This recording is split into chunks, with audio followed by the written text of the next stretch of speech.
The air hung thick with the scent of copal incense and impending rain. I'd chased a rumor, a whispered legend of a hidden Aztec ruin beneath the Palacio de Bellas Artes. Ignoring the worried glances of locals, I slipped past security, the echoing grandeur of the palace swallowing my footsteps. My flashlight beam danced across crumbling stone, revealing a narrow passage, the entrance. Dust motes swirled as I descended, the air growing colder, the silence deafening. Then, a low growl. Not a dog, something bigger.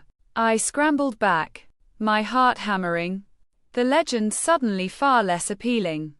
I bolted, the palace's imposing shadow looming, a chilling reminder of the secrets it still held. I haven't been back, but the thrill remains.